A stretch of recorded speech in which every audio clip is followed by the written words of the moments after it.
Bonjour, aujourd'hui nous allons voir les acteurs d'une équipe de projet.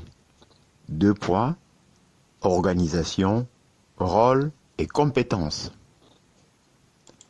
En effet, un projet est une action ou un ensemble d'actions qu'on envisage dans un futur, plus ou moins proche, pour créer quelque chose de nouveau ou améliorer quelque chose qui existe.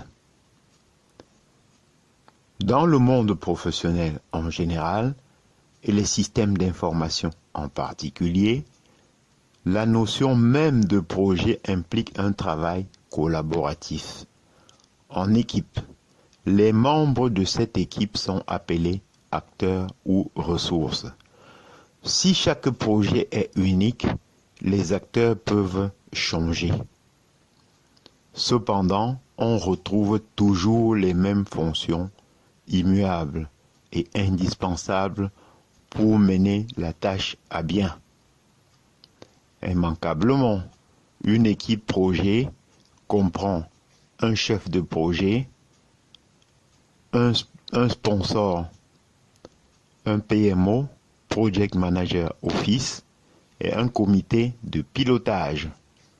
Voyons maintenant comment s'organise une équipe projet et quels sont les rôles de ces acteurs ainsi que leurs compétences. Nous allons commencer par l'organisation d'une équipe projet. Lorsqu'un client exprime un besoin, la direction de l'entreprise va mettre en place une équipe pour travailler sur le projet dans la mesure où le besoin est ponctuel. Le projet sera limité dans le temps avec un début et une fin souvent imposés de façon contractuelle. L'entreprise va solliciter les compétences nécessaires en abordant les différentes contraintes impérieuses, contraintes de temps, de budget, de personnel, etc. L'aboutissement du projet est appelé livrable. Il s'agit de la solution qui va être remise au client en réponse à son besoin. Selon l'ampleur de la tâche, plusieurs ressources vont être sollicitées. Parmi elles, certaines sont systématiquement présentes car elles constituent le socle de connaissances et de compétences indispensables à la réussite de la mission. Voici quelques exemples de fonctions indispensables. Le chef de projet. Le chef de projet, appelé aussi Project Manager, est responsable de l'équipe projet en charge de la préparation, de la réalisation et de la finalisation du projet. Au cours de ses missions, il doit faire appel aux compétences susceptibles d'assurer sa réussite. Il doit également animer le groupe et synthétiser les synergies entre tous les acteurs. Il possède un rôle important de communicant, notamment en créant un esprit d'équipe permettant de maintenir l'implication de chaque acteur. Il est souvent épaulé par un responsable fonctionnel et un responsable technique. Mais parfois, en fonction de la taille du projet, il peut être le seul membre de l'équipe projet. On va voir maintenant le responsable fonctionnel. En effet, le responsable fonctionnel est chargé d'accompagner le client dans son processus de modernisation et de développement technologique. Il mène les opérations globales nécessaires à l'étude préalable, à la mise en place et à la réalisation du projet. Il est garant de la qualité fonctionnelle. Ces attributions concernent le bon fonctionnement de la solution que le projet va créer par rapport aux besoins définis par le client. Il doit, à l'instar du chef de projet et de l'équipe projet, dans son ensemble, respecter les impératifs de qualité, de performance, de délai et de budget. Maintenant, on va voir le responsable technique. Le responsable technique a pour rôle de gérer la production et les aspects techniques du projet. Il donne son aval sur la faisabilité du projet d'un point de vue technique et sur la manière de le mener à bien en définissant chaque étape. Il analyse les besoins, organise et met en œuvre le développement du produit. Il est garant de la qualité technique. Ensuite, on a le sponsor. Il s'agit d'un référent qui présente le client, mais on peut aussi trouver parfois le sponsor du côté de l'équipe projet.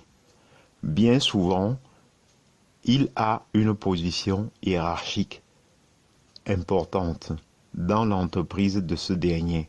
Son rôle consiste à faire le lien entre l'équipe projet et son entreprise. Toute information sur l'avancement du projet doit être communiquée.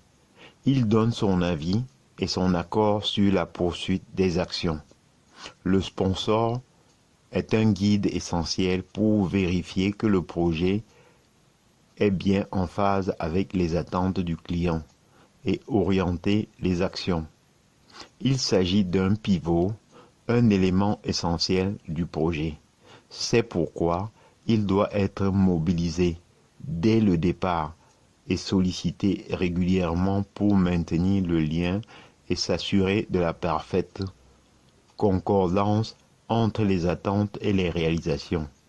Ce collaborateur doit occuper un positionnement hiérarchique fort, à savoir directeur général, membre du comité de direction ou du comité exécutif, par exemple.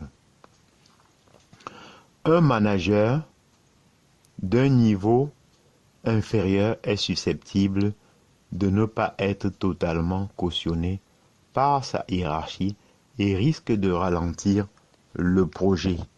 Il est nécessaire que le sponsor soit expérimenté et ait un impact fort sur l'entreprise. Il doit maîtriser parfaitement la stratégie à mener.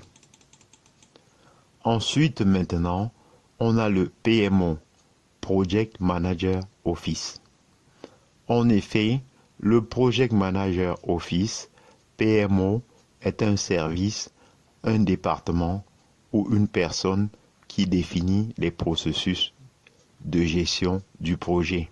Il regroupe un ensemble de procédures, méthodes et outils pour permettre le pilotage de la mission et la gestion des risques. Recourir au PMO permet d'obtenir un délai de la situation à tout moment du projet et de pouvoir anticiper les changements qui s'avèrent nécessaires.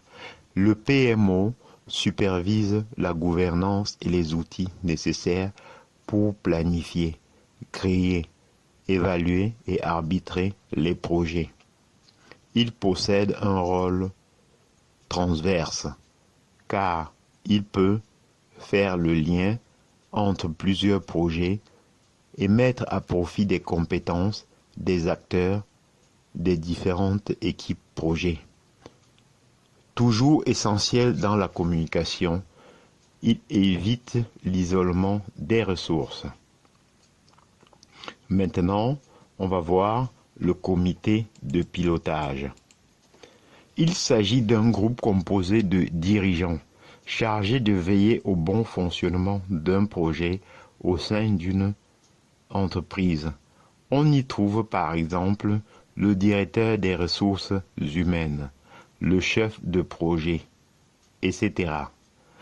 Ils arbitrent les stratégies et prennent les décisions pour mener le projet à bien.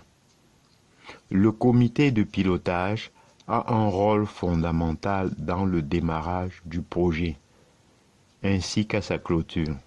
Il valide également chaque point stratégique de l'avancement du projet. Il s'assure de l'adéquation des opérations avec les objectifs fixés au départ. Il surveille le bon déroulement du projet. Il communique autour du projet sur le travail préparatoire, ainsi que la remontée d'informations. Il fixe les dates clés de l'avancement du projet et identifie les besoins en investissement. À ce titre, il peut allouer des moyens supplémentaires. On fait appel au comité de pilotage pour 2 points. Désigner le chef de projet et valider l'équipe projet. Chiffrer les moyens. Établir un calendrier des grandes étapes avec leurs échéances. Valider ces étapes et donner le feu vert pour passer à la suivante. S'assurer que l'équipe projet respecte les objectifs. Arbitrer sur le point qui exige. Pour développer son plein potentiel, le comité de pilotage doit bénéficier d'un réel pouvoir de décision quant aux ressources déployées, au délai fixé, au choix arrêté pour le plan d'action. J'en ai terminé et je vous en remercie.